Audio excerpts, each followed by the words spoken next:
അനുസ്മരിക്കപ്പെടുന്ന പ്രധാന വിശുദ്ധൻ പ്രഥമ രക്തസാക്ഷിയായ വിശുദ്ധ സ്റ്റീഫൻ. മരിച്ച വർഷം AD 36. പെന്തക്കുസ്ത കഴിഞ്ഞ് ക്രിസ്ത്യാനികളുടെ സംഖ്യ പെരുകിയപ്പോൾ വിധവകളുടെ സംരക്ഷണം ഉൾപ്പെടെയുള്ള സാമ്പത്തിക കാര്യങ്ങൾ അന്വേഷിക്കാൻ ശ്ലീഹന്മാർക്ക് സമയം തികയാതെ വന്നു. വിവേകമതികളും പരിശുദ്ധാത്മാവിനെ കൊണ്ട് നിറഞ്ഞവരുമായി 7 പേരെ തിരഞ്ഞെടുത്ത് അവരുടെ മേൽ കൈകൾ വെച്ച് ഡീക്കന്മാരായി നിയമിച്ചു. അവരിൽ ഒരാളാണ് സ്റ്റീഫൻ. കൃപാവരവും ഭക്തിയും നിറഞ്ഞിരുന്ന സ്റ്റീഫൻ അഥവാ എസ്തപ്പാനോസ് വലിയ അത്ഭുതങ്ങൾ പ്രവർത്തിക്കുകയുണ്ടായി. അദ്ദേഹത്തിന്റെ പ്രഭാഷണങ്ങൾ വിജ്ഞാനപൂർണമായിരുന്നു. അവയെ ചെറുത്തു നിൽക്കാൻ കഴിയാതായപ്പോൾ അദ്ദേഹം മൂശയ്ക്കും ദൈവത്തിനുമെതിരായി ദൂഷണം പറയുന്നുവെന്ന് ആരോപിച്ച് യഹൂദ പുരോഹിതന്മാരുടെ അടുക്കലേക്ക് ആനയിക്കപ്പെട്ടു.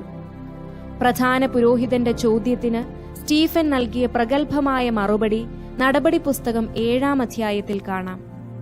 യഹൂദ ചരിത്രം വിവരിച്ച ശേഷം അദ്ദേഹം വെല്ലുവിളിക്കുന്നു: ദുഷ്ടാട്ടേക്കാരെ, നിങ്ങളും നിങ്ങളുടെ പിതാക്കന്മാരെ പോലെ സദാ പരിശുദ്ധാത്മാവിനെ എതിർക്കുന്നു. പ്രവാചകന്മാരിൽ ആരെയെങ്കിലും നിങ്ങൾ മർദ്ദിക്കാതിരുന്നിട്ടുണ്ടോ? ദൈവദൂതന്മാർ വഴി നിങ്ങൾക്ക് ന്യായപ്രമാണങ്ങൾ ലഭിച്ചു, എന്നാൽ നിങ്ങളതനുസരിച്ചില്ല. ഇതാ സ്വർഗ കവാടം തുറന്നിരിക്കുന്നതും മനുഷ്യപുത്രൻ ദൈവത്തിന്റെ വലതുഭാഗത്ത് നിൽക്കുന്നതും ഞാൻ കാണുന്നു. ഉടനെ ജനങ്ങൾ അദ്ദേഹത്തെ പിടിച്ച് നഗരത്തിന് വെളിയിൽ കൊണ്ടുപോയി കല്ലെറിഞ്ഞു. തൽസമയം സ്റ്റീഫൻ പ്രാർത്ഥിച്ചു: കർത്താവായ ഈശോ, എന്റെ ആത്മാവിനെ കൈക്കൊള്ളണമേ. കർത്താവെ, ഈ പാപം അവരുടെ മേൽ ചുമത്തരുതേ. ഇത്രയും പറഞ്ഞിട്ട് അദ്ദേഹം കർത്താവിൽ നിദ്ര പ്രാപിച്ചു. വിചിന്തനം. റീൽ വോൾക്സിലെ വിശുദ്ധ ഏൽറെഡിന്റെ വാക്കുകൾ: സ്നേഹം ഒരു ചെറിയ പദമായിരിക്കാം, എന്നാൽ നിർമ്മല സ്നേഹം ദൈവത്തോടും തന്റെ അയൽക്കാരനോടുമുള്ള മനുഷ്യന്റെ ബന്ധം മുഴുവൻ സമാഹരിക്കുന്നുണ്ട്.